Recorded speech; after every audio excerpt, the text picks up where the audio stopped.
8 last week, the blessings and the curses. Which were longer?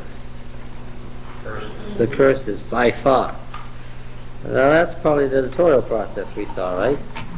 Every time things got worse, somebody felt necessary to add that these events are part of the curses.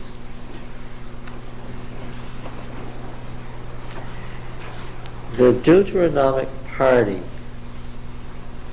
and the Deuteronomists, including both historian number 1 and historian number 2, have been criticized, if you can believe it. Somebody who wrote the Bible has been criticized? Yes. Have been criticized for the view that's all through Deuteronomy and especially prominent in Deuteronomy 28. Can anyone imagine what the criticism might be of the Deuteronomic view of the covenant? What does it say? For the Deuteronomists, yes, you get what you deserve. The Deuteronomists say you get what you deserve. If you're good, what will happen? Good things. Good things will happen. You'll be blessed. If you're bad, you'll be cursed. So what criticism has been leveled, strong criticism, widespread criticism, has been leveled against the Deuteronomic party? No. The Deuteronomists believe in faith, all right. Well, if you take that point of view to its extreme, then you say, oh, well, I'm saved by what I do, not what I believe. Yes. And what is the weakness that has been criticized in this view? It's fairly obvious. It should be fairly obvious. Deuteronomy 28 can't be taken by itself, and the Deuteronomic view can't be taken entirely at face value. Yes, I know it's part of the Bible. All Scripture is given by inspiration of God. Every verse is not of equal value, is it? What criticism has been leveled against this view? If you're good, good things will happen. If you're bad, bad things will happen. What criticism has been leveled against this view? Anyone. You can all figure this out. That's not necessarily true, because Job was faithful, but he was hurt. Yeah. Job is about why of human suffering, and the whole thing of Job was that what kind of a sufferer was he? He was an innocent sufferer. Well, of course, the author of Job is more subtle than that. He was an innocent sufferer, at least as normal sins go. But was he an innocent sufferer? No. No, there isn't any such thing. I wouldn't have gone to Job as my prime example that good things don't necessarily happen to good people and bad things to bad people. Think of the Deuteronomists themselves. You can point the finger. What's the prima facie person you can point to this? Jeremiah. No. Jeremiah's a good example, yes. He was a good person. The Deuteronomists, let's not wander now. Moses, the Deuteronomists. Did Moses ever hear of the Deuteronomists? No, you're about 600 years too soon. Let's stick with the Deuteronomic party.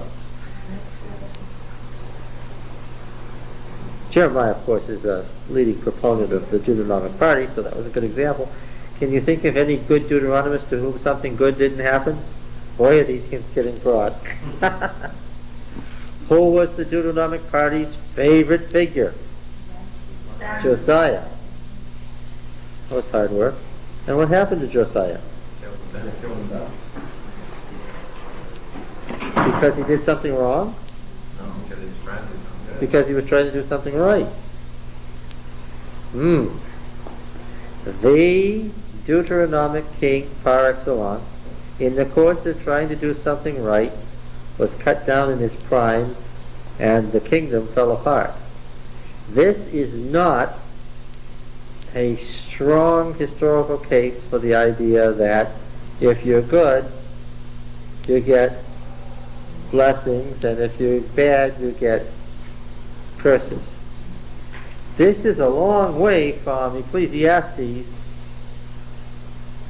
fools ride horses and princes walk on foot, right? That's a long way away from here. So what's the criticism of Deuteronomy 28? That has been leveled so. Yeah, it's not fully sophisticated to what actually happens. Now you could say that Deuteronomy 28 was an ideal program of what could have happened had they responded fully. God could have intervened fully and given them blessings, and maybe God's intervention would in fact have resulted in blessings on good people and curses on bad people. Maybe we can say that it was a program of events that was never fully carried out, and certainly isn't fully carried out in human life today. On the other hand, Deuteronomy 28 doesn't say that if you're good, bad things won't happen to you, and if you're bad, good things won't happen to you. That's an unspoken implication. It says if you're good, good things will happen, though, doesn't it? You'll get blessed in all these ways? Yes.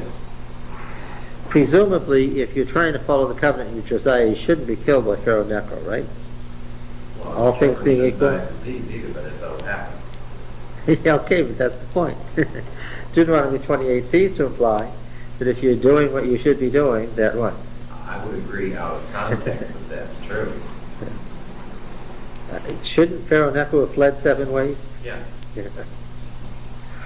Yeah. You see the point, right? And really, it is the failure of events to have worked out exactly that way that causes us to have Deuteronomy 29 and 30. Because here's a covenant with various covenant promises, blessings, and curses that didn't happen. And what do you go on to in chapter 30? You go on to what? A new covenant.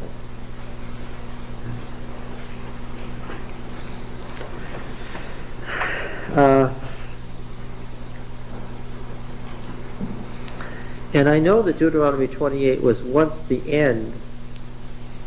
I know that Deuteronomy 28 was once the end of the completed book. I'm sure that 29 and 30 and 31 and 32 are additions. How do I know that? These are the words of the covenant. Yeah, because at the end of chapter 28 we have this. And notice, please, that what is listed as chapter 29 and verse 1 in the English Bible is chapter 28 and verse 69. It's the end of chapter 28. The chapter division in English is wrong. And this is what the verse says. These are the words of the covenant which Yahweh commanded Moses to make with the people of Israel in the land of Moab, beside the covenant which he had made with them at Horeb. And that's certainly DTR 1 concluding the book before DTR 2 adds on to it. And that is a conclusion, isn't it? You recognize the words, and they all lived happily ever after, don't you?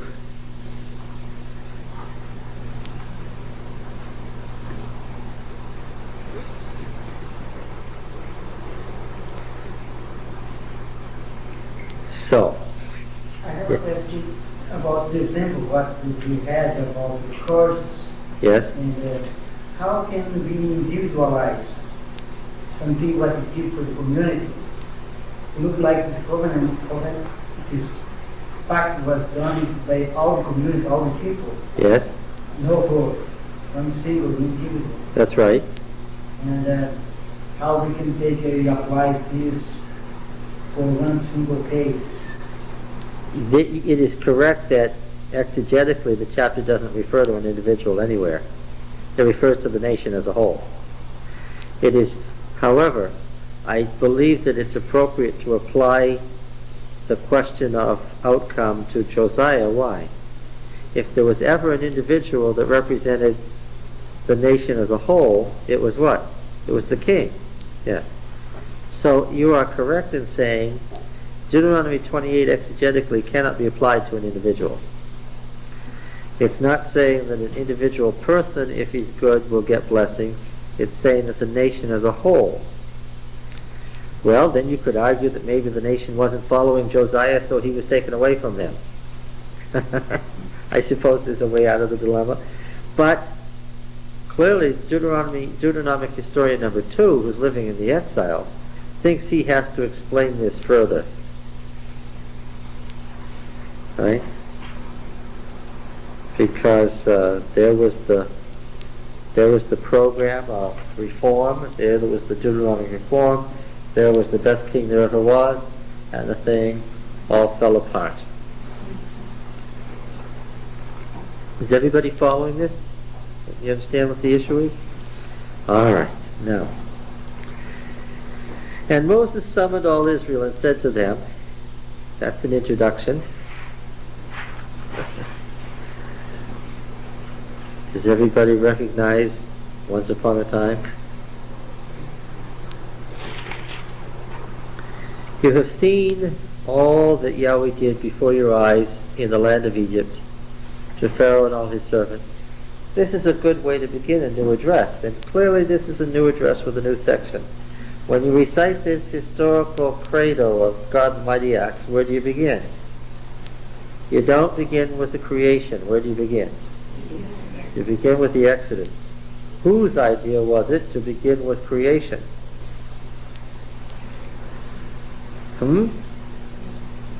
Whose idea was it to begin with creation?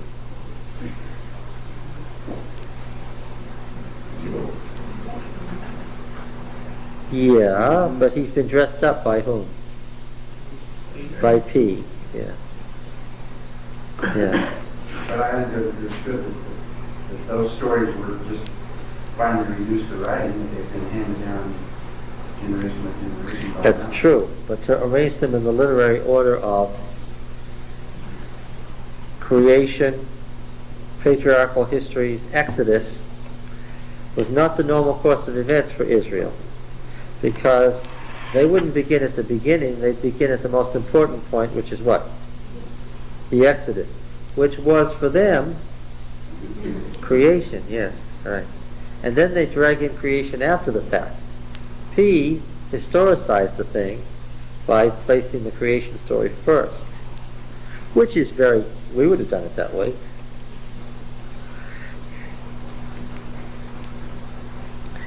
You have seen all that Yahweh did before your eyes in the land of Egypt, to Pharaoh and to all his servants and to all his land.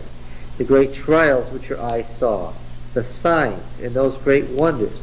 But to this day Yahweh has not given you a mind to understand, or eyes to see, or ears to hear. I have led you 40 years in the wilderness. Your clothes have not worn out upon you. Your sandals have not worn off your feet. You have not eaten bread. You have not drunk wine or strong drink, that you may know that I am Yahweh your God. And when you came to this place, Sihon the king of Heshbon and Og the king of Bashan came out against us to battle, but we defeated them. We took their land and gave it for an inheritance to the Reubenites, Gadites, and half the tribe of the Manassites. Therefore be careful to do the words of this covenant, that you may prosper in all that you do. You stand this day, all of you, before Yahweh your God. You can tell that this is a covenant renewal ceremony speech that's being read here. The heads of your tribes, your elders and your officers, all the men of Israel, your little ones, your wives, and the sojourner who is in your camp, both he who hews your wood and he who draws your water. Now, by the way, it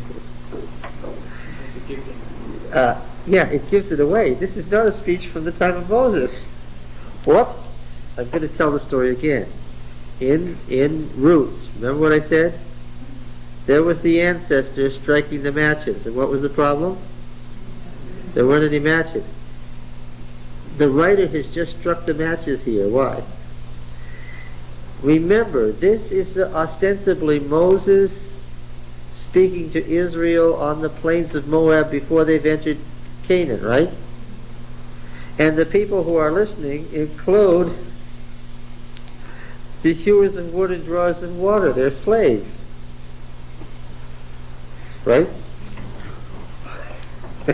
A little historical catch there.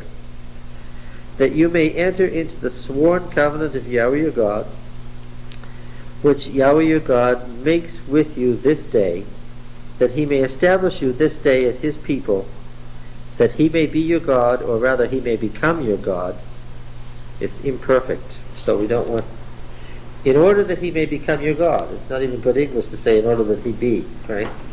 In order that he may become your God, as he promised you, and as he swore to your fathers, to Abraham, to Isaac, and to Jacob.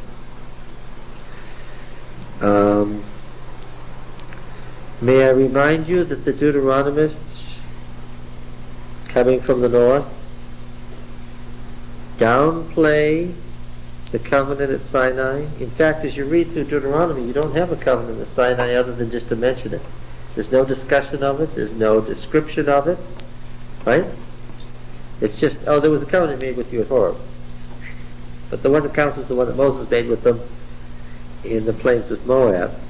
And the one that he makes with them in the plains of Moab is a reiteration of the covenant with Abraham, Isaac, and Jacob. And of the three patriarchs, tell me which one is the most important to the Deuteronomists? Jacob. Nor is it with you only that I make this sworn covenant, but with him who is not here with us this day, as well as him who is with us, stands here with us this day before Yahweh our God. That is, they're contemporaries, not future generations. He discusses future generations elsewhere. You know how we dwelt in the land of Egypt? So who does he mean by those who aren't here? He doesn't mean the whole world. No, he means they're contemporary Israelites. At this time, Israel is big enough so that what? Not everybody can make it to the site of covenant renewal. Another indication that what? This is from a later period, yes. Can you give me a chapter that this covenant renewal ceremony is similar to?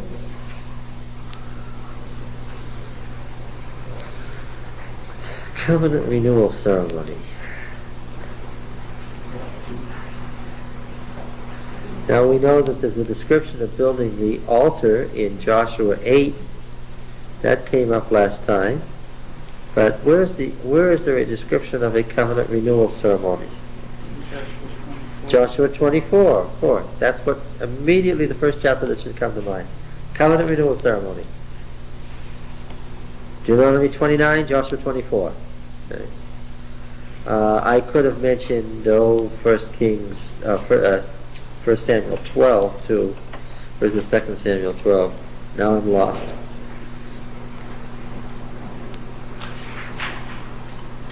First Samuel 12. Yes, 1 Samuel 12. Okay.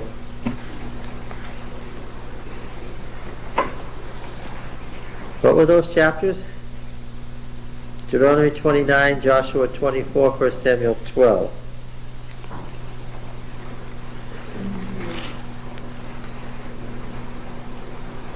You know how we dwelt in the land of Egypt, and how we came through the midst of the nations through which you passed. And you have seen their detestable things, their idols of wood and stone, of silver and gold, which were among them. Beware lest there be among you a man or woman or family or tribe whose heart turns away this day from Yahweh our God to go and serve the gods of those nations. Lest there be among you a root bearing poisonous and bitter fruit, one who, when he hears the words of this sworn covenant, blesses himself in his heart, saying, I shall be safe, though I walk in the stubbornness of my heart. This would lead to the sweeping away of moist and dry alike. And when we get to Joshua, who are we going to think of as our prime example? Achan, yes. Yahweh would not pardon him, but rather the anger of Yahweh and his jealousy would smoke against that man, and the curses written in this book would settle upon him, and Yahweh would blot out his name from under heaven. And Yahweh would single him out from all the tribes of Israel for calamity in accordance with all the curses of the covenant written in this book of the law. And the generation to come, your children... Now there's a switch here.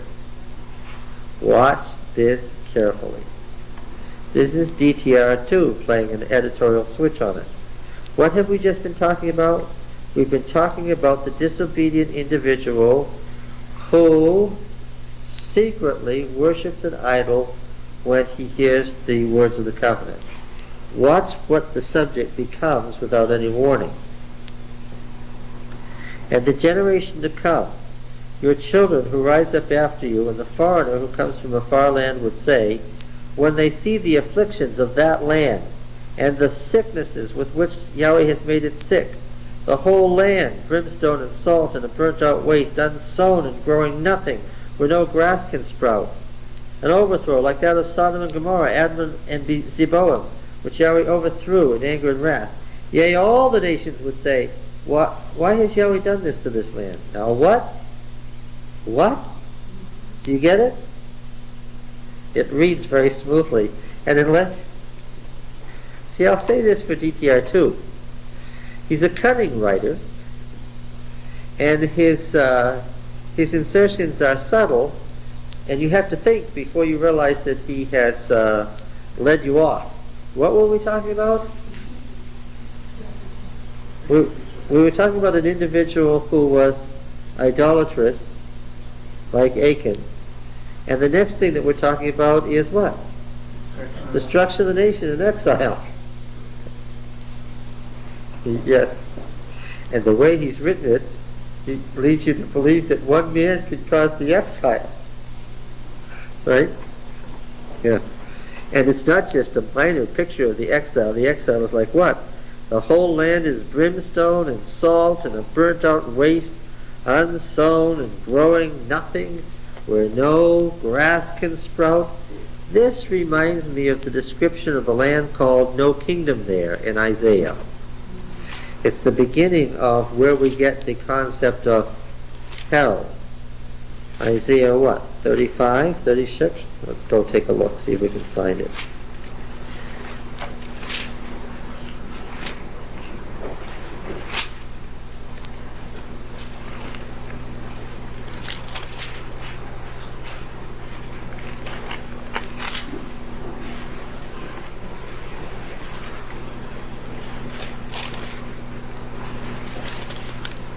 We want to see the description because this is very useful.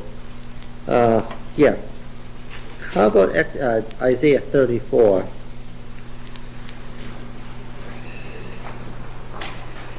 Here's a description of a similar kind of destruction on the kingdom of Edom, which has become the enemy of Judah by the time of Isaiah. So let's read through Isaiah 34, and you'll recognize this kind of language, and you'll see where the Deuteronomic historian number 2 inherited this kind of language. Draw near, O nations, to hear, and hearken, O peoples. Let the earth listen, and all that fills it, the world, and all that comes from it. For Yahweh is enraged against all the nations, and is furious against all their hosts. He has doomed them. He has given them over for slaughter. Their slain shall be cast out, and the stench of their corpses shall rise. The mountains shall flow with their blood. All the hosts of heaven shall rot away, and the skies shall roll up like a scroll. Now we're used to taking those sentences out to refer to what? Second coming of Christ, yes, okay. All their hosts shall fall as leaves fall from the vine, like leaves falling from a fig tree. For my sword has drunk its fill in the heavens. Behold, it descends for judgment upon Edom. See, first it killed the heavenly host, and now it's coming down to the earth. It descends for judgment upon Edom, upon the people whom I have doomed. Yahweh has a sword, it is sated with blood, it is gorged with fat, with the blood of lambs and goats, with the fat of kidneys of rams. For Yahweh has a sacrifice in Bozrah, a great slaughter in the land of Edom. Wild oxen shall fall with them, and young steers with mighty bulls. Their land shall be soaked with blood, and their soil made rich with fat. For Yahweh has a day of recompense, a year of recompense for the cause of Zion. And the streams of Edom shall be turned into pitch, and her soil into brimstone. Her land shall become burning pitch. Night and day it shall not be quenched. Its smoke shall go up forever. Do you recognize the words? Where do these words reappear? Revelation where? Yes, where is that? What is it? Revelation 14 is the third angel's message. Which is why you should know where it comes from.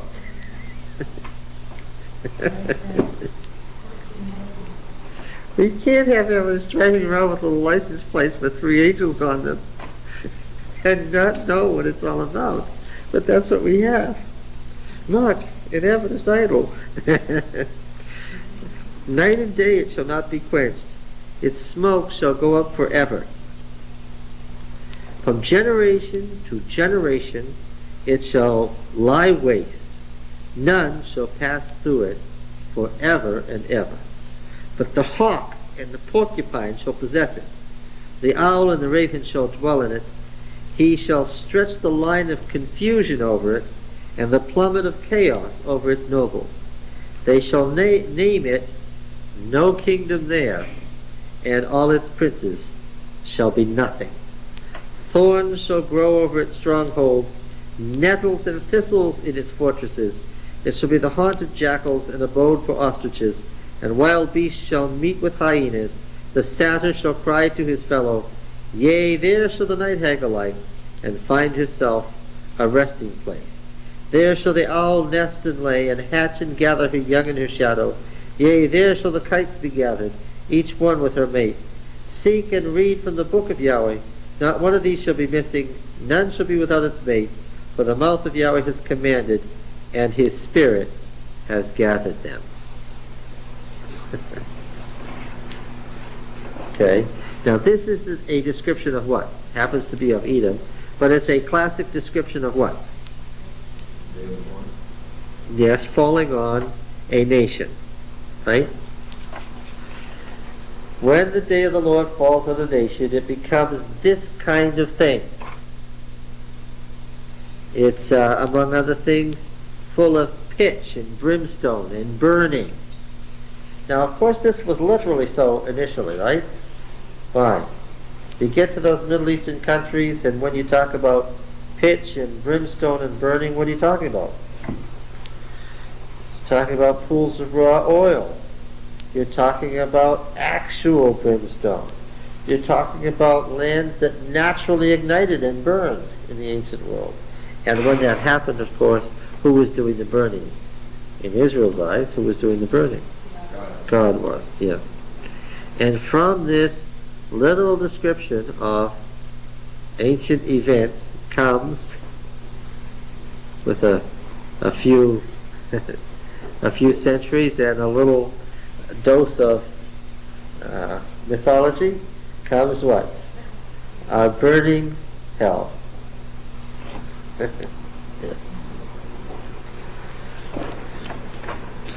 All right, so now, when DTR2 describes the exile, and he describes Judah in these terms, he is describing Judah in terms that have already been used by prior prophets to describe kingdoms where God's judgment has fallen. Get it? All right. So now go back to his description in Deuteronomy 29, and you'll see that it is familiar. There are many other passages in the prophets we could have read. This one from Isaiah is just a classic example. And verse 22, 29:22, reading again. And the generation to come, your children who rise after you, and the foreigner who comes from a far land, would say when they see the afflictions of that land and its sicknesses, with which Yahweh has made it sick, the whole land brimstone and salt, and a burnt out waste, unsown and growing nothing, where no grass can sprout, and that's virtually a quotation, an overthrow like that of Sodom and Gomorrah, Admah and Zeboam, which Yahweh overthrew in his anger and his wrath, which is a reference to the story in Genesis. See, he's quoting. Yea, all the nations would say, why has Yahweh done thus to this land? What means the heat of this great anger?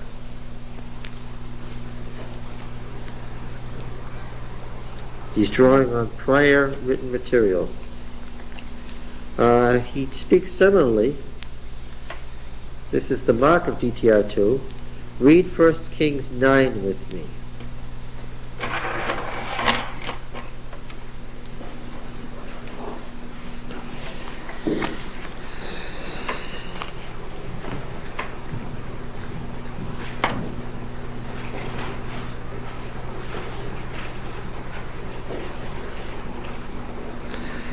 When Solomon had finished building the house of Yahweh, the king's house, and all that Solomon desired to build, Yahweh appeared to him at Gibeon, and Yahweh said to him, I have heard your prayer and your supplication which you have made before me. I have consecrated this house which you have built, and put my name there forever. My eyes and my heart will be there for all time. Now the first thing I want you to notice is that the Deuteronomic historian proper, number 1, treats the temple as what? Consistently, as what? The temple is what? Yeah, for what? The point is that for DTR1, the temple is what? I have consecrated this house which you have built and put my name there forever. My eyes and my heart will be there for all time. The temple in DTR1 is what? It's fixed for eternity. It's eternal. Okay, now we're going to come to some verses that clash with that dramatically, because we're going to switch from DTR1 to DTR2 in the exile. Note that it's eternal. And as for you, if you will walk before me as David your father walked, with integrity of heart and uprightness, do according to all that I've commanded you in keeping my statutes and my ordinances, then I will establish your royal throne over Israel forever, as I promised David your father, saying, there shall not fail you a man upon the throne of Israel. That's not a conditional promise of monarchy. Remember that the house of David was promised Judah. Follow me now. Who's subtle in understanding what I'm saying? The house of David was promised Judah forever and Israel conditionally. So this doesn't say that the house of David won't stand forever. It says what? You'll only keep Israel if you obey. Now so far, up to this verse, up to verse 5, we have permanence. Okay? Now verse 6 is DTR2. This is where it shifts. And now the exilic writer says something somewhat different. But if you turn aside from following me, you or your children, and do not keep my commandments and my statutes which I have set before you, but go and serve other gods and worship them, then I will cut off Israel from the land which I have given them, and the house which I have consecrated for my name I will cast out of my sight. So now what's happened to the temple? Far from being eternal, it's slated for destruction. And Israel will become a proverb. Now here's what's looking familiar to Deuteronomy 29. And Israel will become a proverb and a byword among all peoples. Virtually the same wording. And this house will become a heap of ruins. Everyone passing by it will be astonished and will hiss. And they will say, why has Yahweh done thus to this land and this house? Go back over to Deuteronomy. Keep your finger here. Chapter 29. What is it in verse 24 that the people from the foreign nations ask? Why has Yahweh done thus to this land? What is it? The same thing. The same words.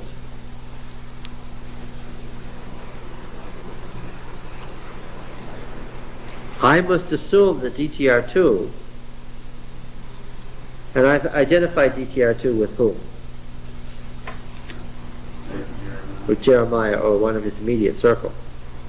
I must assume that he has heard foreigners saying what?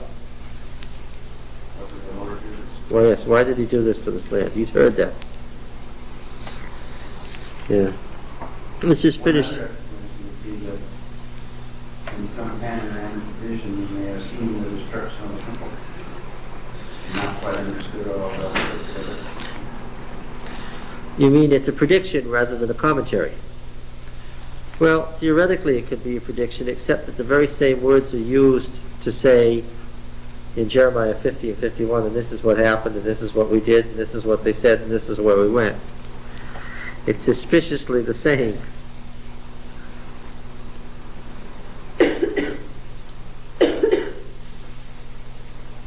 Then they will say, here's the answer, verse 9, 1 Kings 9:9, finishing the paragraph. The question was, the foreigners were asking, why has Yahweh done this to this house and this land? Then they will say, because they forsook Yahweh their God, who brought their fathers out of the land of Egypt, and laid hold on other gods, which was what the issue was, and worshipped them and served them, therefore Yahweh has brought all this evil upon them. Alright. And what's the reason? What's the reason given in Deuteronomy 29? Same question is asked. What do you suppose the answer is going to be? Well, if you're following, yes. Why has Yahweh done this to this land? It's verse 24. What means the heat of this great anger? Verse 25. Then men would say, it is because they forsook the covenant of Yahweh, the God of their fathers, which he made with them, when he brought them out of the land of Egypt, and went and served other gods and worshipped them, gods whom they had not known, and whom he had not allotted to them. That's a typical Deuteronomic concept. Therefore the anger of Yahweh was kindled against this land, bringing upon it all the curses written in this book. And Yahweh uprooted them from their land in anger and fury and great wrath, and cast them into another land, as at this day. Now look, the only difference in the wording between what we find in 1 Kings 9 and Deuteronomy 29 is adapted to the fact that this is in Deuteronomy 29, where he's referring to what it says in Deuteronomy. Right? He adds a few words in Deuteronomy 29 to refer to the body of the book. But it's exactly the same answer. It runs along in the Hebrew word for word identically. There are a few additional phrases in Deuteronomy 29 to refer to the book itself. He makes it fit the context a little bit better here. Or maybe the reverse is true. I can't say which is first. Maybe he had this here, wrote this here first, and then deleted a few phrases when he got to 1 Kings 9. Whichever way, it's the same exact quotation.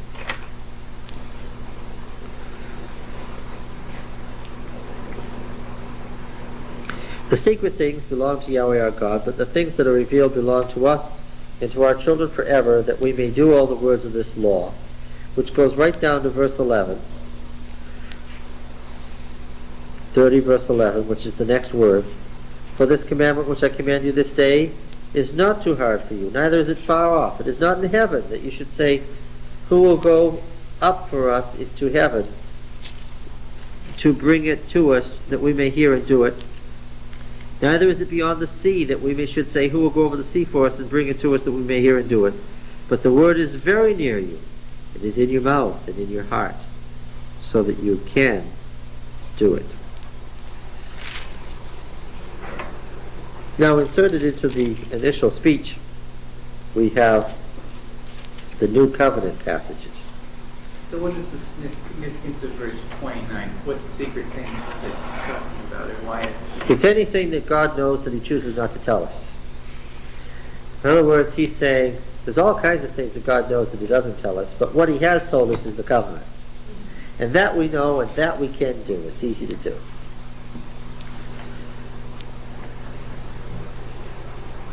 Is that a memory verse? Yeah. That's a memory verse, as I recall. Didn't we memorize this somewhere in childhood? Yeah. This verse? Yes. Verse 29.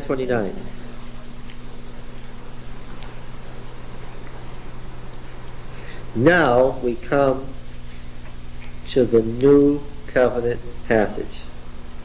Dale, this is what DTR2 has given to history. The second Deuteronomic historian has given something to history of great significance that became permanent in the Bible. It's the concept of another covenant after the first one fails. Okay? This is the passage, and chapter 30, verses 1 to 10, and 15 to the end of the chapter, 15 to 20. This is the passage we want to look at.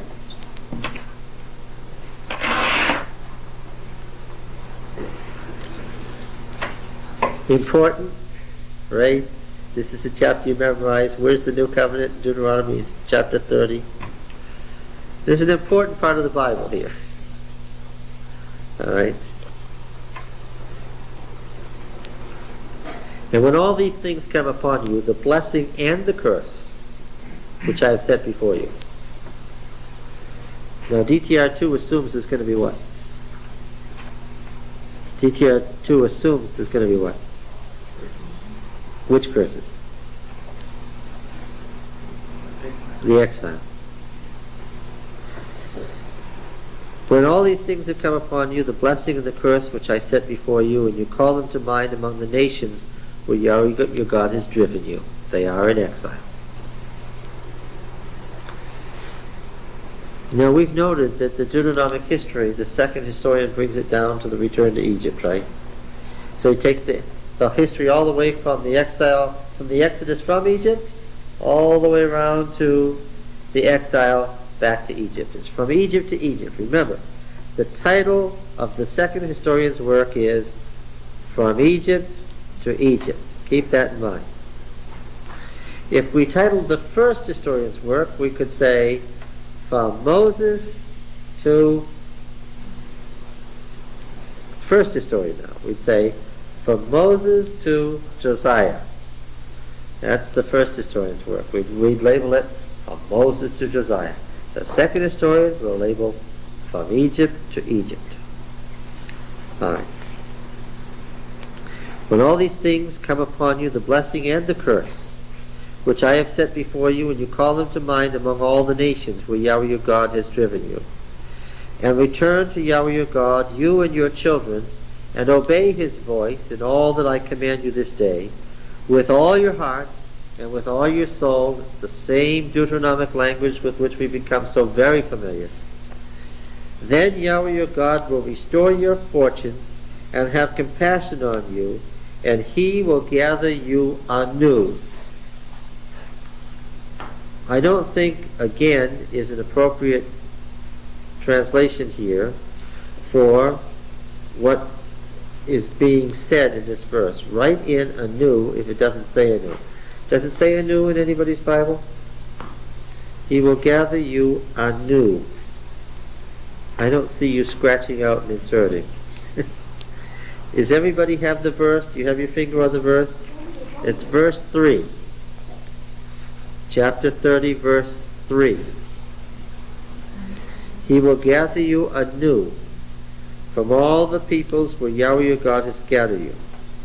If your outcasts are in the uttermost parts of heaven, notice that. There's hyperbole, if ever there was any. Even if they're in the uttermost parts of heaven, from there Yahweh your God will gather you, and from there he will fetch you. And Yahweh your God will bring you into the land which your fathers possessed, that you may possess it, and he will make you more prosperous and numerous than your fathers. And Yahweh your God will circumcise your heart. Again, this phrase, circumcise your heart, is a favorite phrase of what writer? Jeremiah. Did you say Paul? That's correct. Except that Paul is what? He's quoting, yes. And Yahweh your God will circumcise your heart and the heart of your offspring, so that you will love Yahweh your God with all your heart and all your soul, that you may live. And Yahweh your God will put all these curses on your foes and enemies who persecuted you. You shall anew obey the voice of Yahweh and keep all his commandments, which I command you this day. Yahweh your God will make you abundantly prosperous. Here's the blessing. In all the work of your hand, and the fruit of your body, the fruit of your cattle, the fruit of your ground, and Yahweh will anew take delight in prospering you as he took delight in your fathers. If you obey the voice of Yahweh your God to keep his commandments and his statutes, which are written in this book of the law. if you turn to Yahweh your God with all your heart and all your soul. The writer is writing at the time that Deuteronomy is already an existing book. It comes to us in Josiah's time as a completed book, and this is an after-the-fact addendum to it, right? Now, let us note. See, Roy, Paul does something to this that is a no-no. And if we read the New Testament, we'll get totally the wrong concept. Does DTR2 mean that the New Covenant has different content than the Old Covenant?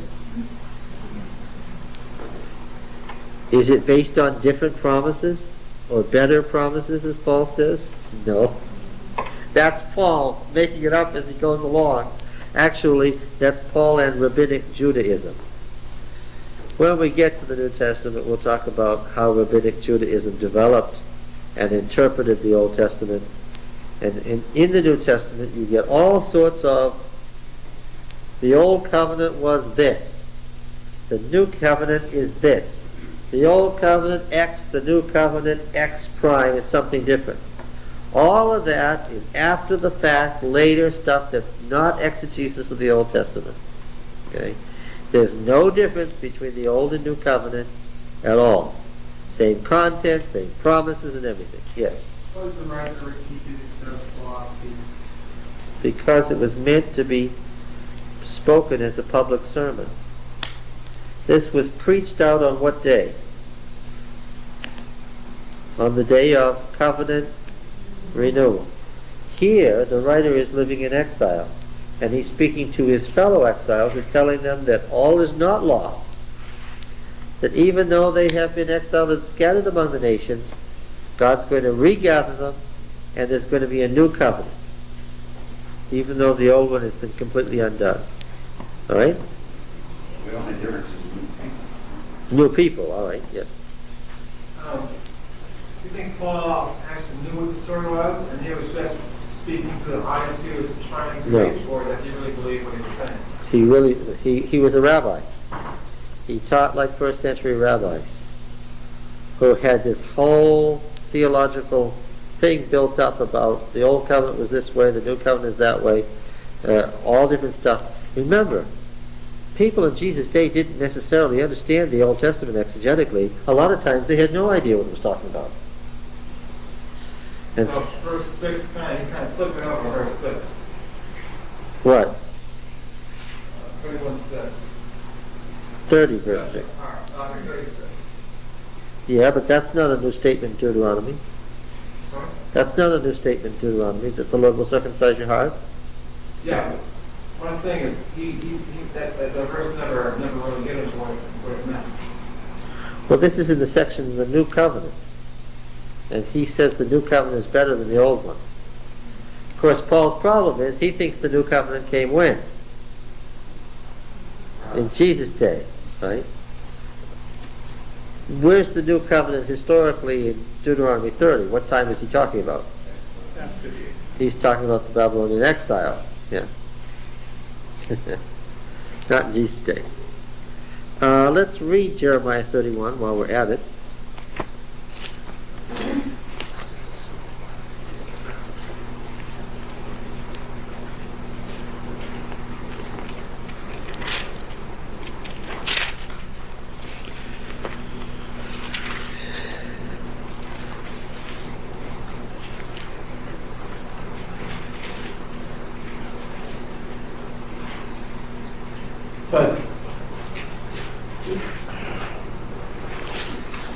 But Well, let's be careful not to invalidate on the basis of exegesis. That's only one of the valid ways in which Scripture can be quoted and used. And Paul frequently made analogic and homiletic use of it. yes, that's right. Yes, that's right. He wasn't Uh, necessarily even attempting any exegesis. He wasn't attempting exegesis. In fact, that is correct. The only thing that I want to make sure is that you don't read Pauline theology back into Deuteronomy or Jeremiah. Reading it backwards is a mistake. That's right. Reading backwards is a mistake, yes. Whatever Paul says about the Old and New Covenant is perfectly valid, but don't read it into Deuteronomy. That's all I'm saying, because it's not there. The new covenant in Deuteronomy is not prophetic of Jesus. That's right. That's right. The new covenant It's is, what Paul's talking about, but it's not what Deuteronomy. that's right. The new covenant in Deuteronomy is God's willingness to re-accept and recreate Israel even after it's all destroyed and gone into exile. He's willing to start over with a new Exodus, not unlike the one under Moses. Jeremiah 31 and verse 1 gives us the setting.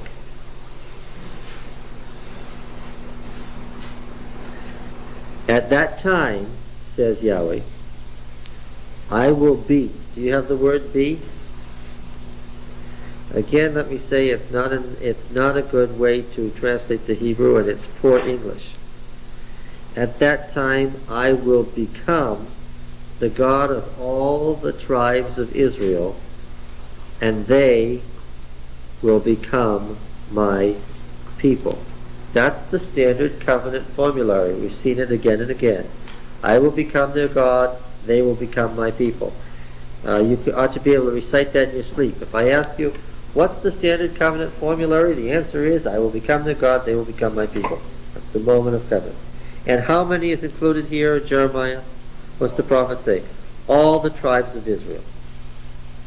This is the whole 12 tribes that have been scattered. This is the former Israel and the former Judah. They'll come back.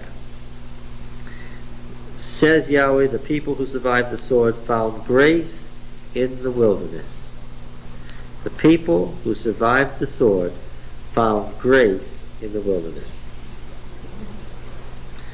When Israel sought for rest, Yahweh appeared to him from afar. I have loved you with an everlasting love. Therefore, I have continued my faithfulness to you. Again I will build you, and you shall be built, O Virgin Israel. Again you shall adorn yourself with timbrels and go forth in the dance with merrymakers. Again you shall plant vineyards upon the mountains of Samaria. The planters shall plant and shall enjoy the fruit.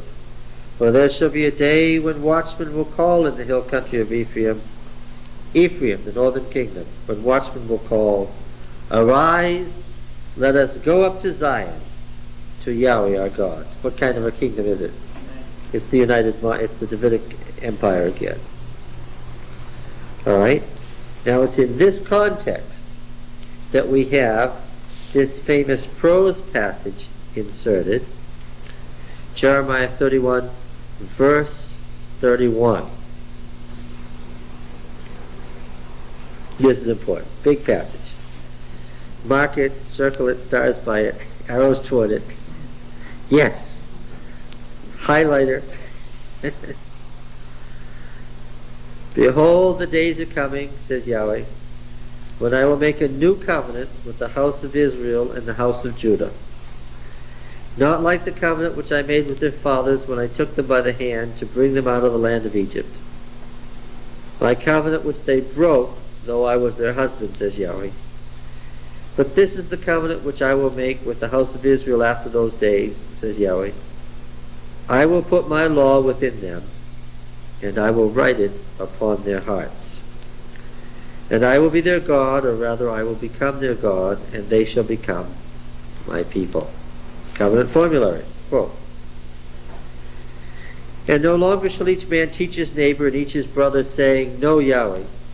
For they shall all know me, from the least of them to the greatest, says Yahweh. For I will forgive their iniquity, and I will remember their sin no more. Okay? The new covenant. The covenant of restoration after the exile. Okay? Familiar. Now, as far as gathering you from afar, Jeremiah 32, verse 36. Jeremiah 32, verse 36. Now therefore, thus says Yahweh, the God of Israel, concerning this city of which you say it's given into the hand of the king of Babylon by sword, by famine, and by pestilence. Behold, I will gather them from all the countries to which I drove them, in my anger and my wrath and in great indignation. I will bring them back to this place, and I will make them dwell in safety. And they shall become my people, and I will become their God. Do you get it? I will give them one heart and one way, that they may fear me forever, for their own good and the good of their children after them. I will make with them an everlasting covenant, that I will not turn away from doing good to them, and I will put the fear of me in their hearts, that they may not turn from me. I will rejoice in doing them good, and I will plant them in this land in faithfulness with all my heart and all my soul. And here Jeremiah takes the Deuteronomic phrase, serve the Lord with all your heart and all your soul, and he reverses it. God says, I'll do it with all my heart and all my soul. Yeah. Okay. Yes. It seems like almost like the people are kind of passive in this. Like if you go back to Deuteronomy 29:4, which says, "But to this day the Lord has not given you a mind that understands, or eyes that see, or ears that hear." So it was like, God didn't give them, but now He's talking about all that He's going to do, to put the law in their hearts and stuff. Yes, of course. Now you got to understand that this collapse of Judah after Israel and the exile of all the tribes nearly wrecked the Yahwist religion. It was a 1,000-year-old religion, and no ancient religion survived the destruction of its cult places. Hear me? Not one ancient religion survived the destruction of its cult places. When the temple at Karnak was sacked and destroyed, that was the end of the worship of Ammon. 20 centuries of religion stopped right there. Okay? Now, based on historical analogy, Yahwism should have what? Ceased right there. It's one of the great evidences that we point to in the Bible, that monotheism would come out of these little kingdoms in the crossroads of the world, where if anybody should have been polytheistic, they should have had every religion there, right? And they did. But that's where monotheism came from.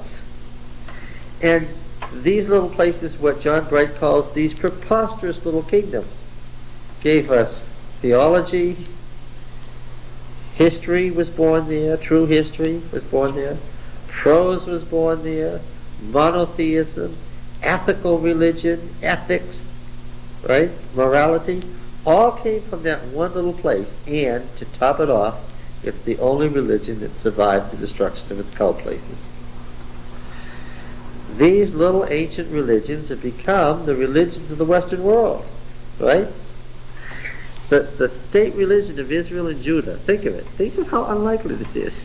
The state religion of these two little mountain kingdoms have become the religion of the Western world. Right? Why not the state religions of the Assyrian Empire, which ruled for 1,000 years? Or why not the state religion of the Egyptian Empire? Right? Or at least Neo-Babylonia? Right? Or Persia? And yet, that is what became the Judeo-Christian religion. Okay? Now, this shock was such that it should have destroyed them. And so in Jeremiah's time, you get him writing with hyperbole. Because when he says it's all going to come back, and the reason it's gone has to be what? The reason it fell apart. Remember, they've got a sovereign God, allegedly, who runs everything. And the people are saying, if Yahweh is the God of the whole cosmos, then what? Yes, why are we in Egypt? Why are we in Babylon? And what's the answer? The typical answer of the Bible. Oh, you're here why? Nothing can happen without God's will. You're here why? Yeah, because that's what God will. And now, how is it possible that we'll ever get back out of this again? God's going to do it. And when it's humanly impossible, how do the prophets say it's going to happen? God will do it. And so, yeah, the people are very passive. Because if they had said, if Jeremiah had said, you people are going to repent, you're going to serve the Lord with all your heart and all your soul, and so the blessings are going to come on you, what would people have said? Their eyes would have glazed over, and they would have said, yes, we've heard that for 1,000 years. In the meantime, we're exiles and slaves here. Yeah. And so the promises become more dramatic and are hyperbole here. Now, what use does our Neoplatonic writer of Hebrews make of this? Let's go over to Hebrews.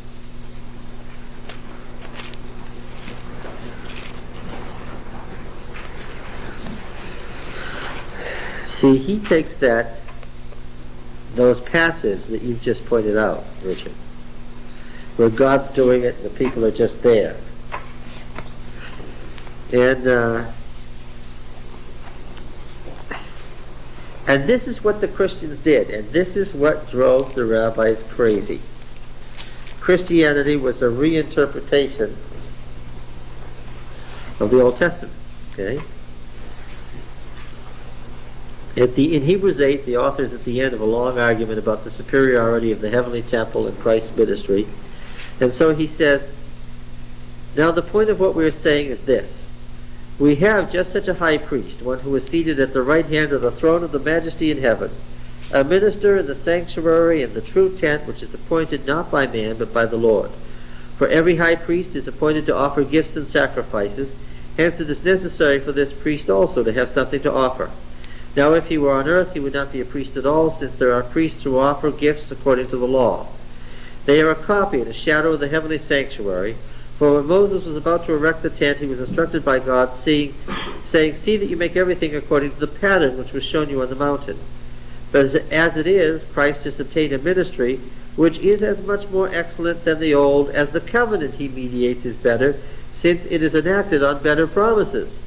For if that first covenant had been faultless, there would have been no occasion for the second. And this is certainly a man who follows right along in the Pauline concept of a second superior covenant. For he finds fault with them when he says, quote, the days will come, says the Lord, when I will establish a new covenant with the house of Israel, with the house of Judah, not like the covenant which I made with their fathers on the day when I took them by the hand to lead them out of the land of Egypt. For they did not continue in my covenant, and so I paid no heed to them, says the Lord. This is the covenant that I will make with the house of Israel after those days, says the Lord. I will put my laws into their minds and write them on their hearts, and I will be their God, and they shall be my people. And they shall not teach everyone his fellow, or everyone his brother, saying, know the Lord, for all shall know me, from the least of them to the greatest. For I will be merciful toward their iniquities, and remember their sins no more. In speaking of a new covenant, he treats the first as obsolete. And what is becoming obsolete and growing old is now ready to vanish away. And of course you understand that the book of Hebrews is the Christian commentary on the destruction of Jerusalem and the end of the temple. Okay. So, this is the longest piece of the Old Testament quoted without interruption in the New.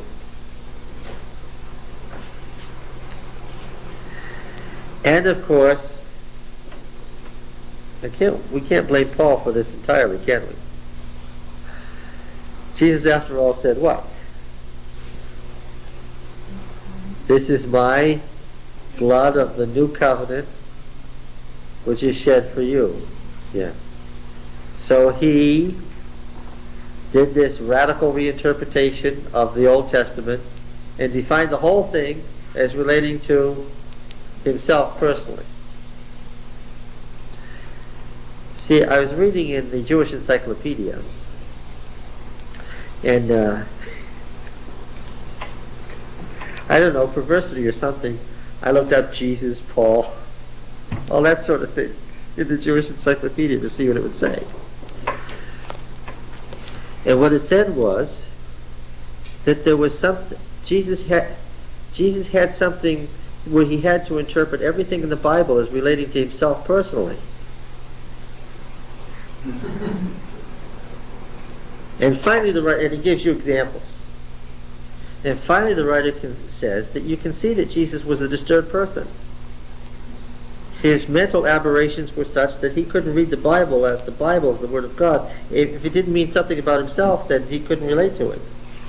And you can imagine, what was the author's conclusion?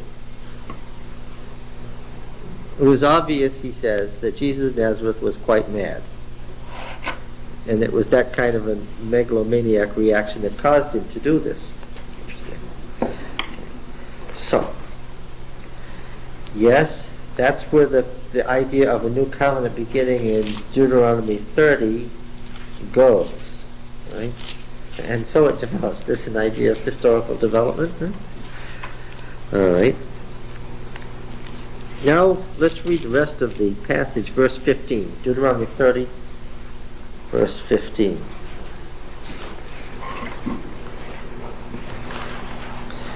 See, I have set before you this day life and good, death and evil.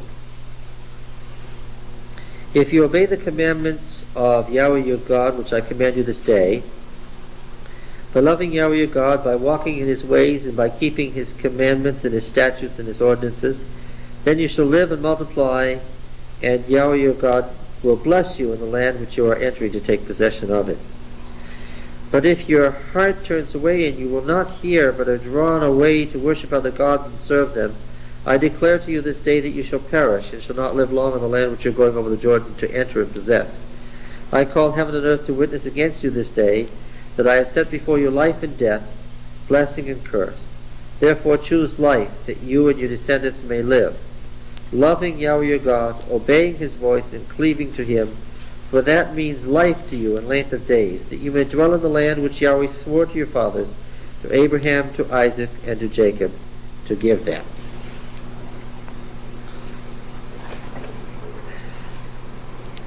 By the way, what is the position of the law itself in the covenants, old or new?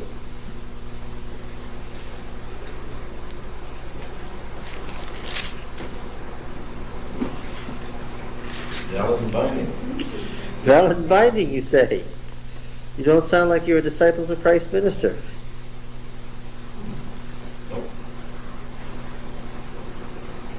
So the new one will put it in your heart. But put the law in your heart.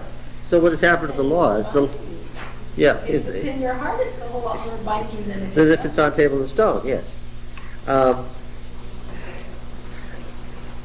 This new covenant theology will not help Protestantism around that particular argument. The law doesn't go away in the new covenant. It what? Yeah, it's internalized. God puts it in the heart. The law itself is not even an issue. Both the Old and New Covenant and the role of the law are described in Deuteronomy.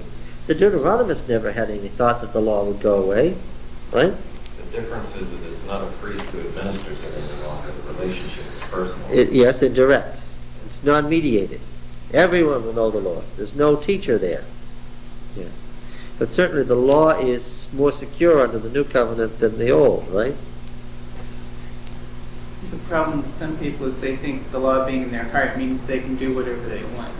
That's a very 20th century existential viewpoint of what this means. I don't think that's what the Deuteronomists would have had in mind. Yeah. Yeah. That's the 20th century speaking, all right? But isn't that the thing though, the development of the law and the development of mankind and the freedom of mankind would allow for that people to interpret and the real people for them to think the way they want to have the freedom to think the way they want to. That will only work if you develop along with it a theology of the Spirit that says the Spirit will guide you into doing what's right, which of course Jeremiah has, but that's another story. Should wait for Jeremiah, right? But in the light of the great controversy, this would apply. Maybe I'm not saying it well. in the light of the great controversy, isn't this what is necessary? Yes, Okay. yes, I agree.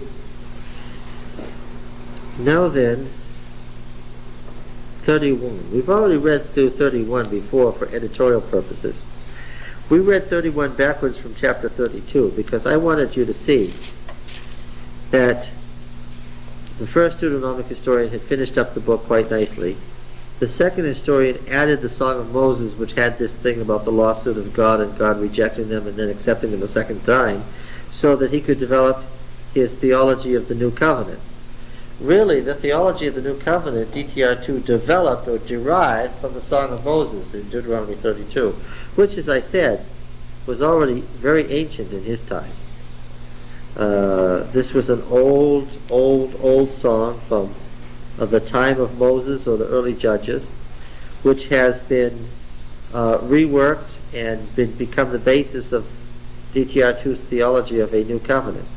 Now, it is not an accident, is it, that the new covenant theology comes with DTR2, who writes all the way down to the exile to Egypt, and that this also appears in Jeremiah? That's not accidental, is it? And it strengthens what I've already told you, that the second Deuteronomic historian was either Jeremiah or a member of his immediate school. Yes. Might have been number one also. Oh, yes, yes, that's right. I hasten to add that DTR2, as I've already said, may be the same individual as DTR1, just older. Right? Got it. 31:1. So Moses continued to speak these words to all Israel, and he said to them, what's that? Yes, that's what happens when you add something on. You put an introduction to it. I'm 120 years old this day. I'm no longer able to go out and come in. Yahweh said to me, you shall not go over this Jordan. Yahweh your God himself will go over before you. He will destroy the nations before you, so that you shall dispossess them, and Joshua will go over at your head, as Yahweh has spoken, and Yahweh will do to them as he did to Sihon and Og, the kings of the Amorites, and to their land when he destroyed them. And Yahweh will give them over to you, and you shall do to them according to all the commandment which I have commanded you. Be strong and of good courage, do not fear or be in dread of them, for it is Yahweh your God who goes with you. He will not fail you or forsake you. And you remember that in Deuteronomy 9 we had the statement that Moses was going to anoint Joshua, and he said to him, be strong and of good courage, and then it picks it up here. And then we have verse, not Deuteronomy 9, Deuteronomy 3, verses 27 and 28. Then in verse 7, then Moses summoned Joshua and said to him in the sight of all Israel, be strong and of good courage, for you shall go in with this people into the land which Yahweh has sworn to their fathers to give them, and you shall put them in possession of it. It is Yahweh who goes before you. He will be with you and will not fail you or forsake you. Do not fear or be dismayed. Now let's look at that. Chapter 3, verses 27 and 28. Deuteronomy 3. This is DTR 1. He's telling the historical story. And as he's rounding out his story, he says, 3 in verse 27. Is it warm in here today? Those who are watching on tape could hardly tell that we usually are freezing in here. And today there's heat on, and I think we better turn it off because we're getting much too warm and fuzzy in here.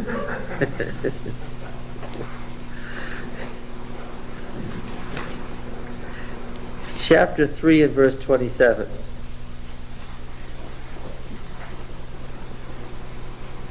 See, I'm a New Englander. I think it's only right that you should be cold for 6 months of the year. That's the way God designed it. That's the way it should be. It's perverted as California likes to be too warm in January and February.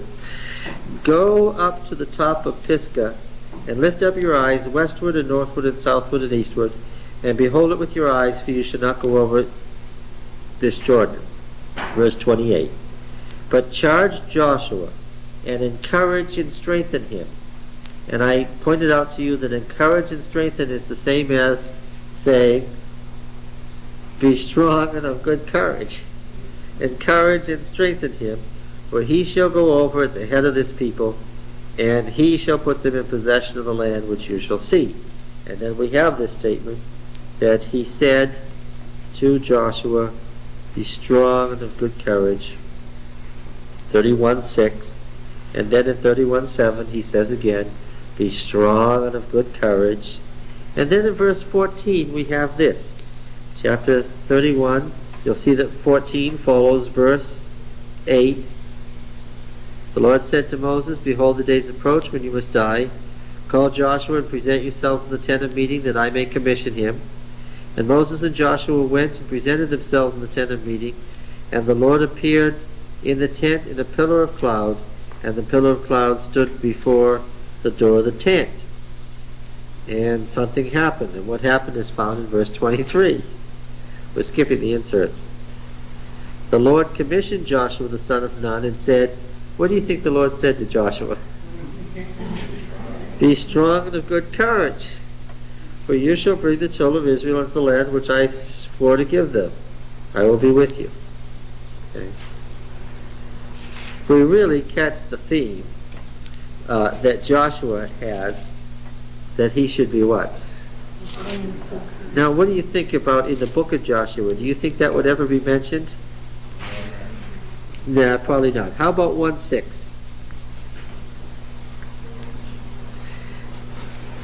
After Moses is dead, God says to him, be strong and of good courage, for you shall cause this people to inherit the land which I swore to their fathers to give them. Verse 7, I'm sorry to read this, but it says, only be strong and courageous.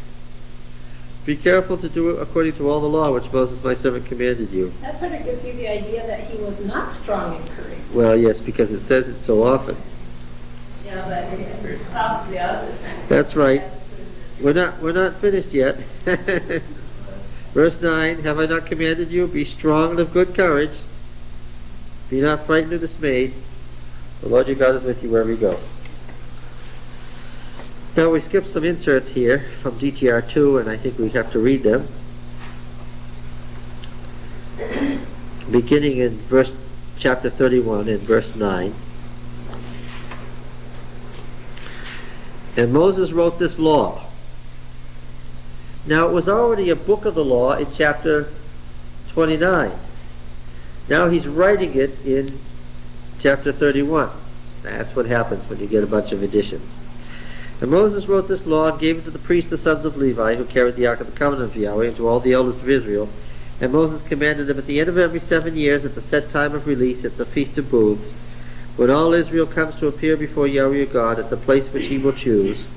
Do you remember what time of the year the Feast of Booths is?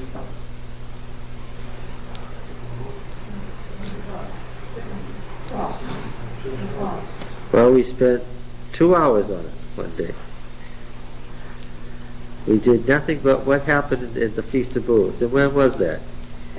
It's going to be simple to remember. That was Thanksgiving weekend. And I told you, yes, that it was the Fall Harvest Festival that happened, that the pilgrims, look, let me explain something. I don't think I explained it carefully enough. I've read that you're not supposed to say to people, do you understand?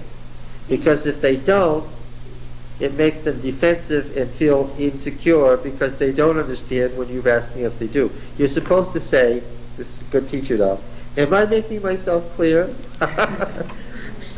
So, let me explain.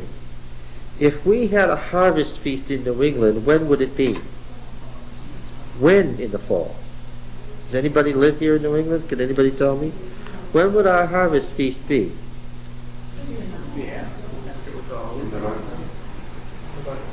Well, would it be in September or October? Somewhere, September maybe. Late September, would everybody agree that's when it would be? Early October, somewhere in there.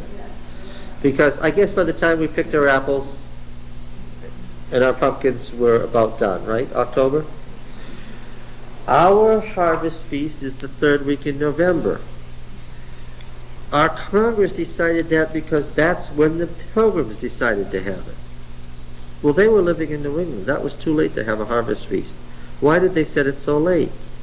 Because, friends, they calculated when the Feast of Booths would be, and that's when they set it. You understanding? Okay. So next time you ask when the Feast of Booths is, please know that it's at the time for American Thanksgiving, which was set at that time to coincide with the Feast of Booths, which is later than ours in Palestine. It's October, November, as opposed to September, October. It's a month later than if we had set a feast of Thanksgiving in New England, it would have been a month sooner. Okay. Yes. Am I making myself clear? Yes, where were we here? At the said time of the year of release at the Feast of Booths, when all Israel comes to appear before Yahweh your God at the place which he will choose, you shall read this law before all Israel in their hearing. Ironic that these ancient things would have such a direct bearing on our lives, huh? Assemble the people, men, women, and little ones, and the sojourner within your towns, that they may hear and learn to fear Yahweh your God, and be careful to do all the words of this law, and that their children who have not known it may hear and learn to fear Yahweh your God as long as you live in the land which you are going over to possess. And down, let's see, down. Is that DTR 1? Yes, it is. First he wrote his entire historical narrative. Then he broke his historical narrative up and set the D sermons and code in the center of it. Okay. And that may have been a two-stage process. The D covenant sermons are further broken up by the law code being set in the center of them. And now he is adding his statements about the actual founding of the covenant renewal ceremony. He's balancing them. He's inserting that into this story about the commissioning of Joshua. When Moses had finished writing the words of this law in a book, verse 24, this is a pickup from verse 9. When Moses had finished writing the words of this law in a book to the very end, Moses commanded the Levites who carried the Ark of the Covenant of Yahweh, take this book of the law and put it by the side of the Ark of the Covenant of Yahweh your God, that it may be there for a witness against you, for I know how rebellious and stubborn you are. Behold, while I am yet alive with you today, you have been rebellious against Yahweh. How much more after my death? Now in verse 28, somebody else is writing. It says, assemble to me all the elders of the tribes and the officers. What's the problem with saying that right there? The problem of verse 28 of saying, assemble all the elders and officers of the tribes and the people to me is what? That as the chapter stands, they are what? They're already assembled there, yes. Whoops. Okay, now we have skipped the DTR2 insert. We must look at it. What? Who's saying what? That's DTR2. He's writing a prose introduction to the Song of Moses. Okay, let's read his two inserts now at beginning of verse 16. And the Lord said to Moses, what is that? That's his introduction. Behold, you are about to sleep with your fathers. Then this people will rise and play the harlot after strange gods of the land which they go to be among them. And they will forsake me and break my covenant which I have made with them. Then my anger will be kindled against them in that day, a phrase drawn from the Song of Moses. And I will forsake them and hide my face from them, a phrase drawn from the Song of Moses. And they will be devoured, wording from the Song of Moses. And many evils and troubles will come upon them. And they will say in that day, have not these evils come upon us because God is not among us, a phrase from the Song of Moses. And I will surely hide my face, phrase from the song, on account of the evil which they have done, because they have turned to other gods. Now therefore write this song, he finally mentions it, teach it to the people of Israel, put it in their mouths, that this song may be a witness for me against the people of Israel. For when I have brought them into the land flowing with milk and honey, which I swore to give to their fathers, and they have eaten and are full and grown fat, phrase from the song, They will turn to other gods and serve them and despise me, phrase in the song, and break my covenant. And when many evils and troubles have come upon them, this song shall confront them as a witness. This is another witness other than the heavens and the earth. For it will live unforgotten in the mouths of their descendants. For I know the purposes which they are already forming before me, before I have brought them into the land which I swore to give them. Now the second insert, verse 28. Assemble to me all the elders of your tribes and your officers, that I may speak these words in their ears, and call heaven and earth to witness against them. Heaven and earth is from the song. For I know that after my death you will act corruptly, a phrase from the song, and turn aside from the way I have commanded you. And in the days to come evil will befall you, because you will do what is evil in the sight of Yahweh, provoking him to anger, the work of your hands.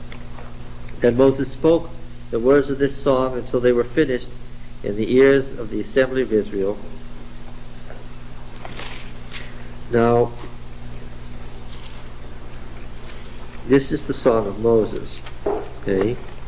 So now why does it turn up in Revelation?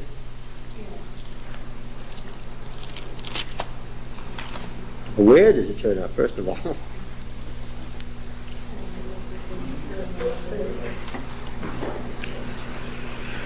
What?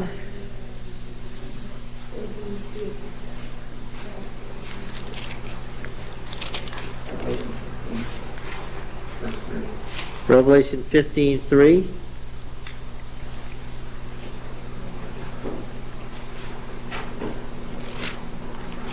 Is that right?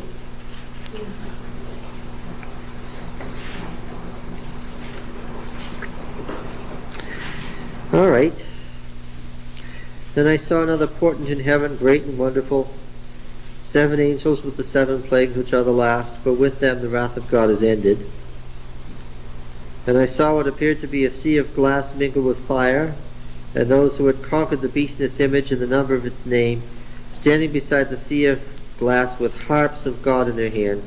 And they sing the song of Moses the servant of God, and the song of the Lamb, saying, Great and wonderful are thy deeds, O Lord God the Almighty, just and true are thy ways, O King of the ages. And you'll see that it's a quote from Deuteronomy 32. You've got a cross-reference there, do you not? Who shall not fear and glorify thy name, O Lord, for thou alone art holy? Quoting Jeremiah 10. All nations shall come and worship thee, for thy judgments have been revealed, quoting Isaiah 66. Perhaps we should ask, what is the meaning of this passage in Revelation 15 after we've read through the song? Shall we?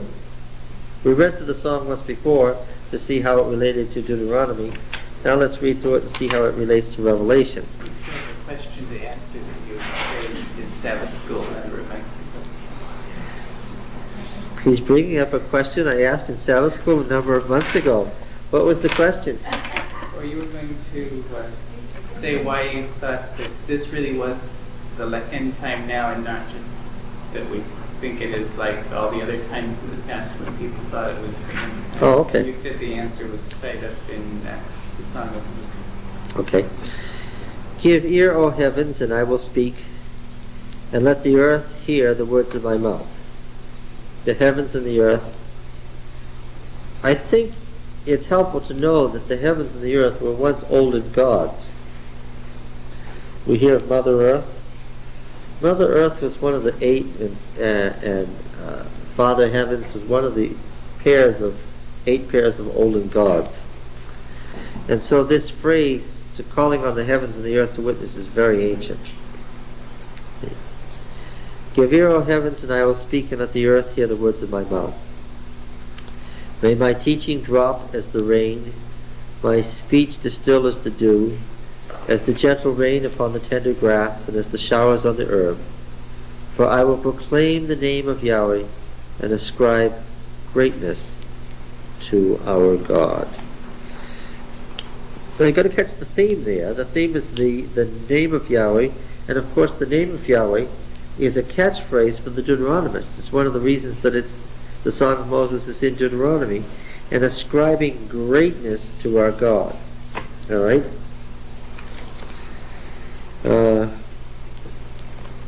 The rock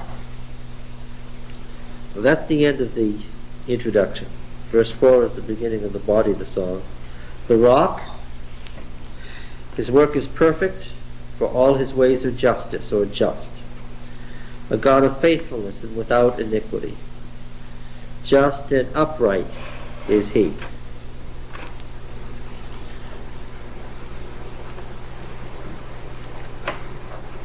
Well, let's remember that the Hebrew religion gives a different definition to holy than other ancient religions gave to the word.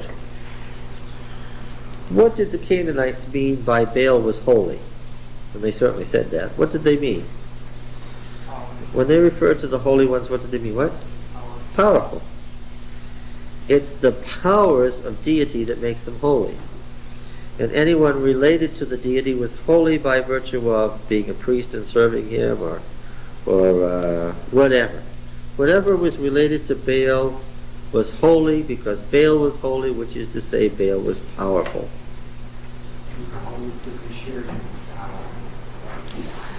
That's right. People became holy because they shared the power of Baal. Now, holy didn't mean that in the Hebrew Scriptures. It has a different quality. Is power part of it? Oh yes, certainly. What's the difference? Morality is entirely the difference. Yes. That God is at once all-powerful and all-moral is the distinct difference between the holiness of Yahweh and the holiness of the other gods. Is that a big distinction? Look. How they define moral? What? How they define moral? Well, of course, that's the problem. There's no precise word for moral in the parallel languages. Holy means related to the gods. Therefore, sacred prostitutes, male and female, were called kodashim, which means what? Holy ones. Okay. You went into the temple, there was a prostitute, called the person holy. Okay. But in that context, we would just set aside for a certain purpose.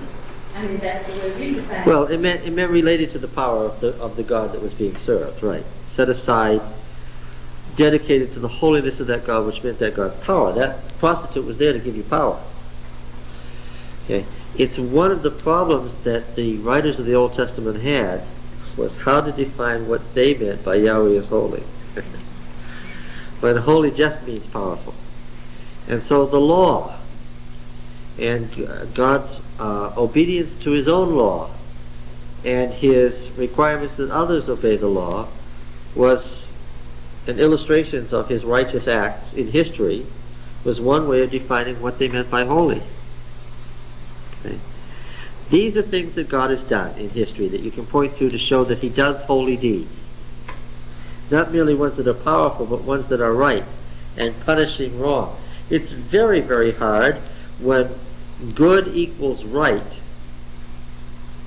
in the Hebrew mind and good equals powerful in the Canaanite mind. The Hebrews still mean, yes, that Yahweh is powerful, but what? They mean primarily, when they say he's holy, that he's righteous, that he's moral. Okay, the neighbors don't have such a concept. They don't have words for it. It's hard, right? Okay. You've got to be moral. You've got to be good. Well, that means you've got to do whatever Baal says because he's powerful. So you mean that we've got to do whatever Yahweh says because he's powerful? Yes, sort of, but we mean more than that. We mean that the reason you love and serve Yahweh is because he's righteous as well as powerful. See the problem? This is not easy. The word for righteous or in Egypt was Maat, M-A-A-T. And what did it mean? It meant orderly. It meant conforming. A righteous person was what? One who conforms to whatever the norms are. A nonconformist would be an evil person. See? And so Israel has that as obey. Well, of course, then as soon as Moses comes and upsets the order, what is he? He's by their definition evil, because what the Egyptians wanted, not just the Pharaoh, but the evidence is that the lowliest peasant, what he wanted was stability. He wanted predictability. He wanted life now as it was 1,000 years ago, and he wanted to know that life 1,000 years from now will be like exactly the same. That's what's continuity. That's how we know we have eternal life, and so forth. In this, a God who acts to change history is just absolutely a foreign idea that is very difficult for the Egyptians, and to upset the natural order, which is what basically happened in the Exodus, would be seen as a very evil thing. Okay, so this is a God of faithfulness and without iniquity, just and upright is he, is a big statement. They, it's typical of early Hebrew poetry to change the subject very rapidly. Who's the they? They have dealt corruptly with him. They are no longer his children because of their blemish. They are a perverse and crooked generation. Who are we talking about? What? The Israelites, yes. Which Israelites? Who is this perverse and crooked generation?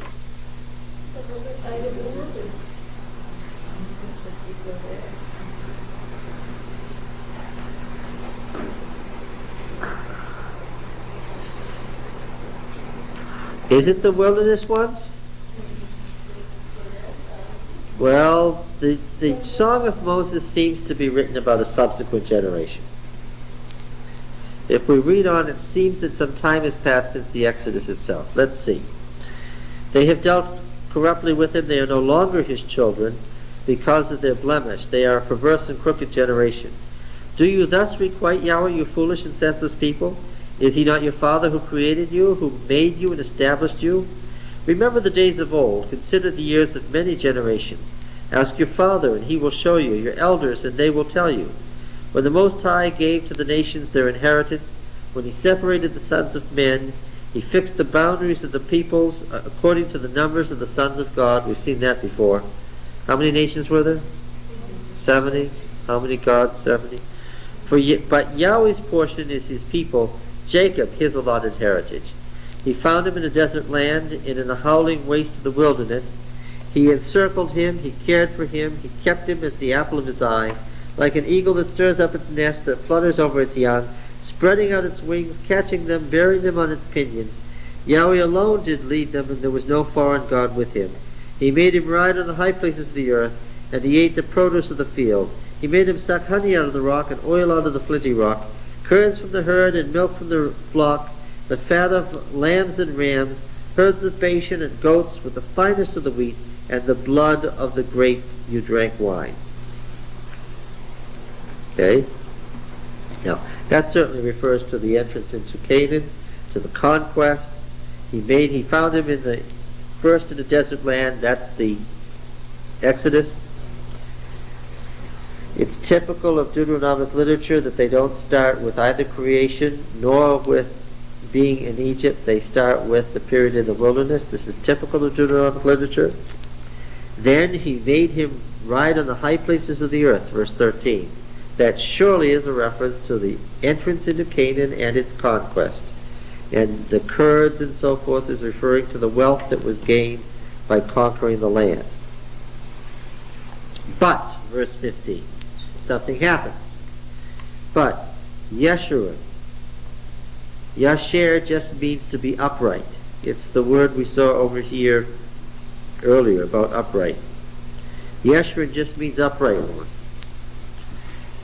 But the upright one, meaning Israel, waxed fat and kicked. You grew fat, you grew thick, you became sleek, and he forsook the God who made him and scoffed at the rock of his salvation. They stirred him to jealousy with strange gods and abominable practices. They provoked him to anger.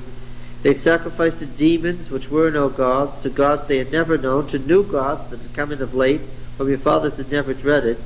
You were unmindful of the rock that begot you, and you forgot the God who gave you birth. What does Israel do here? It breaches covenant. It becomes servants to all sorts of pagan gods. In Deuteronomy, the great danger is idolatry. We agreed on that? Here, they give themselves over totally to idolatry. That's why it says, verse 5, they have dealt corruptly with him. They are no longer his children because of their blemish. They are a perverse and crooked generation. This generation has become idolatrous that's being described here. They are idolatrous. Now verse 19. What is God's reaction?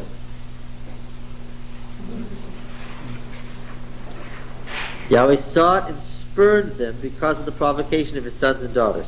He said, I will hide my face from them. I will see what their end will be. For they are a perverse generation, children in whom is no faithfulness. They have stirred me to jealousy with what is no God. They have provoked me with their idols. So I will stir them to jealousy with those who are no people. So I will provoke them with a foolish nation.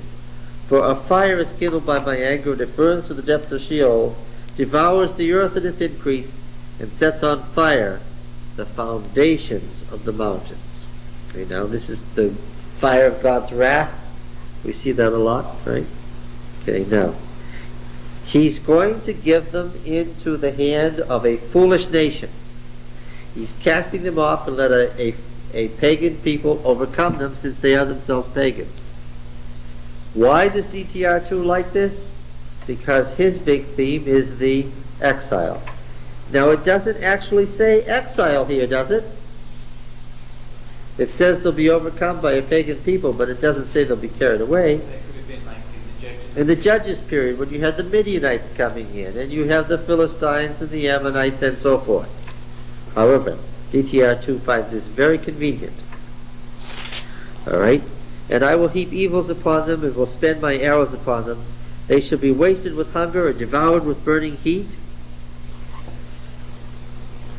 Does anybody recognize that? Wasted with hunger and devoured with burning heat?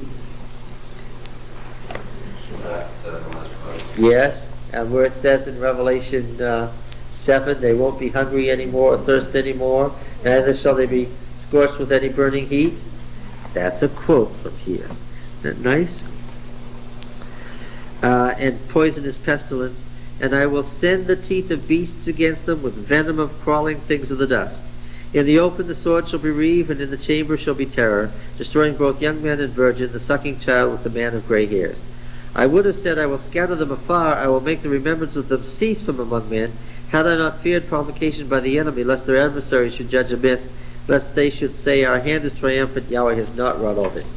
What that verse says is that God is saying to himself, I would have sent them into exile and let them be utterly annihilated, but I wouldn't because of my name. And on that basis, DTR2 has built a theology of what? Since the song says God says he won't do that, what's he built? A theology of a new covenant. There's the verse right there. Please understand what significance he's made of it. I would have said, I will scatter them afar. I will make the remembrance of them cease from among men, had I not feared the provocation by the enemy, lest their adversaries should judge amiss, lest they should say, our hand is triumphant, Yahweh has not wrought all this. Now, the next day is not the perverse generation of Israel. This is the enemy that we've just referred to. Changing titles, changing subjects. This is now a commentary on the pagan enemy. For they are a nation void of counsel, and there is no understanding in them. If they were wise, they would understand this. They would discern their latter end. What's going to happen to them? How should one of them put to chase 1,000 Israelites, and two of them put 10,000 Israelites to flight, unless Israel's rock had sold them, and Yahweh had given up these Israelites. I'm interpolating so you can catch the meaning of the verse, all right? For there, the pagan enemy's rock, their pagan gods, is not as our rock, Yahweh, even our enemies themselves being judged. For their vine, the pagan enemies, comes from the vine of Sodom and from the fields of Gomorrah. Their grapes are grapes of poison, and their clusters are bitter. Their wine is the poison of serpents and the cruel venom of asps. Is not this laid up in store with me, sealed up in my treasuries? Vengeance is mine, and recompense for the time when the pagan enemy's foot shall slip, for the day of their calamity is at hand, and their doom comes swiftly.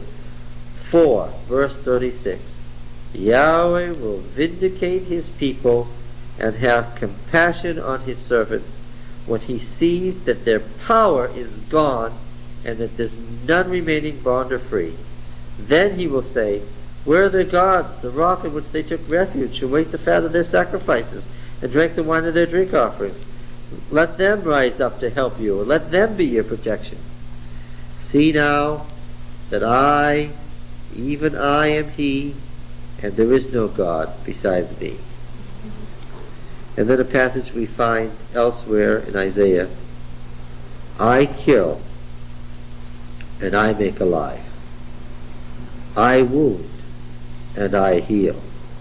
And there's none that can deliver from my hand. And let's follow it through. Israel gets the covenant, Israel becomes idolatrous. Israel is overcome by the pagan enemy. Israel serves the pagan enemy. Israel is at the mercy of the pagan enemy. Israel is about to be annihilated. God intervenes to save Israel. In saving Israel, God destroys the pagan enemy. Does any of this sound familiar? What is it? Sounds like the end time? Of course. It is the pattern of eschatology for the Bible. I just made the big statement. This is the pattern that sets eschatology for the Bible. God's people serve God. God's people cease serving God. God's people fall under the pagan enemy. God's people are oppressed by the pagan enemy. God's people are at the point of perishing at the hand of the pagan enemy. God intervenes at the last minute to save the remnant of his people. God thereby destroys the pagan enemy. God's people go free. So God's people are under the stand of the pagan enemy because they thought to serve the gods. That's right. Now, where are God's people in Revelation 14?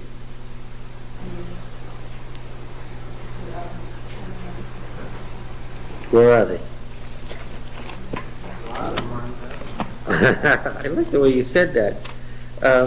Are you rewriting or editing the text here along the way? Try it again now. Where are God's people in Revelation 14? Yes, they're in Babylon. They're where? They're in Babylon. What are they doing there? How did they get there? Well, Revelation is a pastiche of the Old Testament. How did God's people get to Babylon? They were exiled there. Why? Because of their sins, right. They end up in Babylon. Babylon is the mythic symbol in Revelation, right?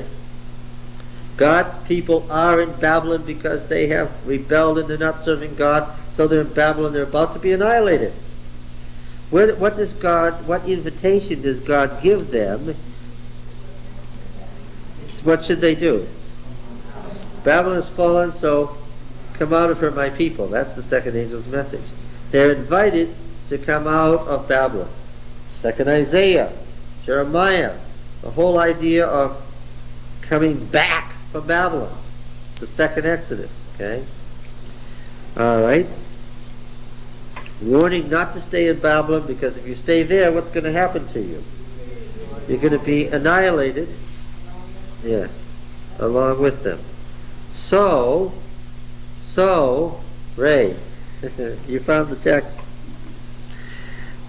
In Revelation 15:2, I saw what appeared to be a sea of glass mingled with fire. Of course, the idea of the sea is quite intentional. Why?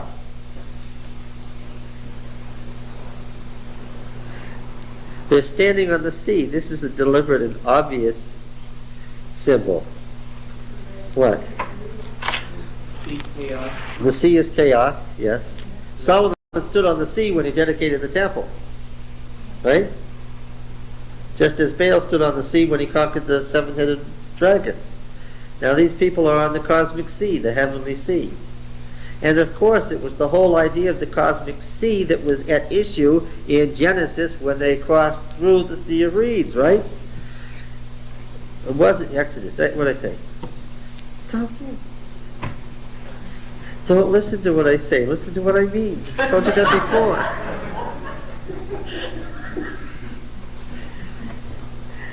And of course Yam Suf means the sea of extinction, all right?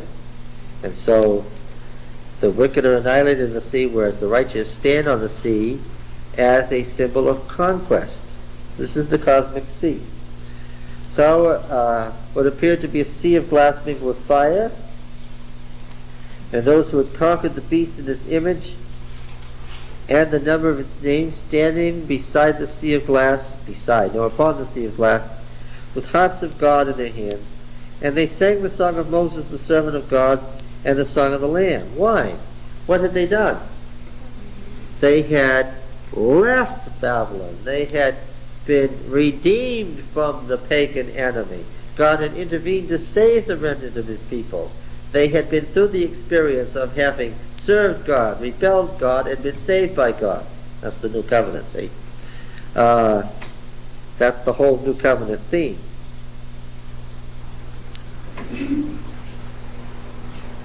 All right. Is everybody with me?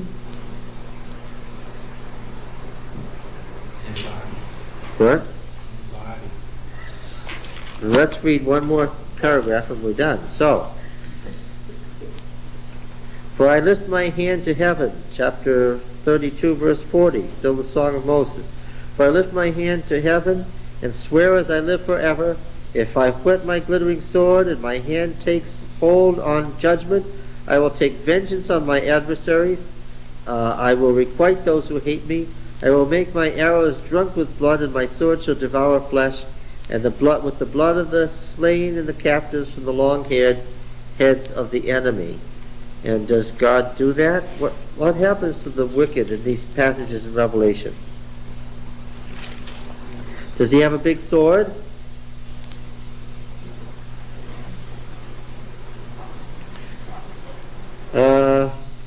Yeah. And that's what this imagery is about. The blood flowing from the winepress as high as a horse's bridle.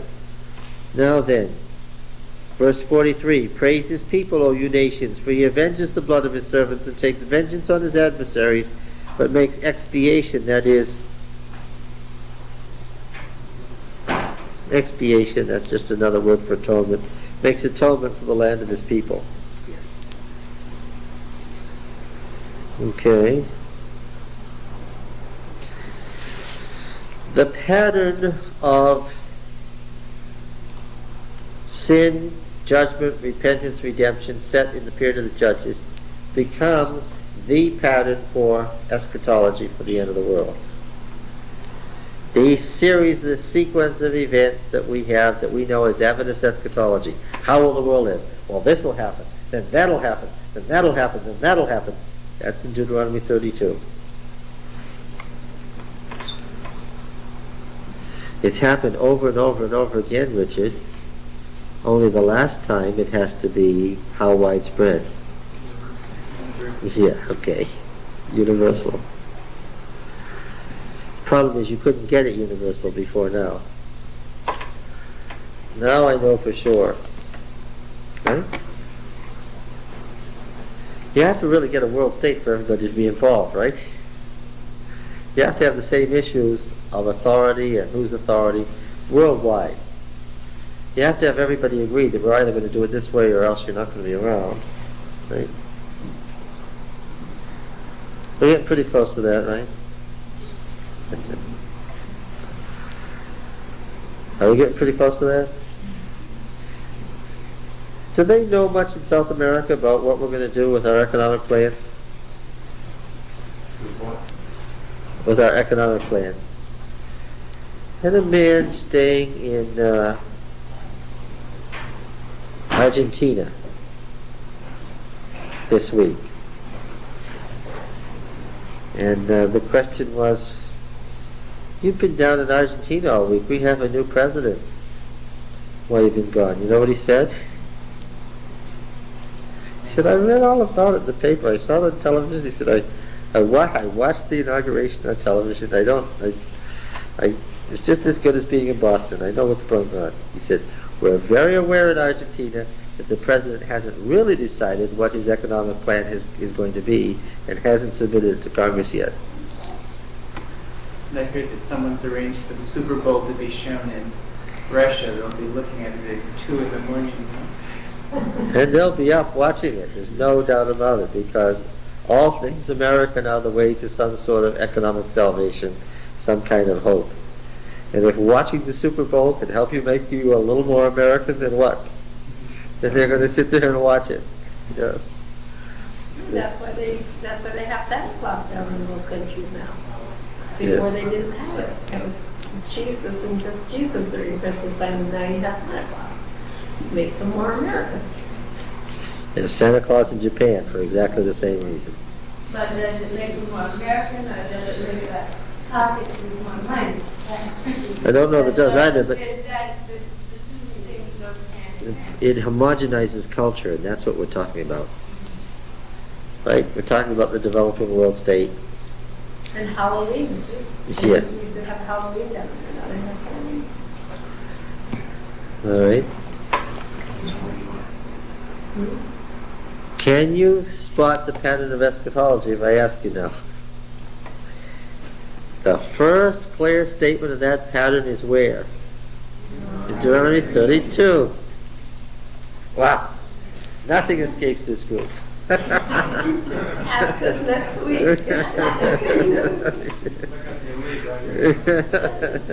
Yes, right. The remnants of the remnants, huh? It's interesting, we got to Revelation, and those who are saying, when are we going to get to Revelation? That's true. Not here. We'll tell Pete that we did nothing but study Revelation all this class. Okay. All right, our time is up. Goodbye fast. See you next week.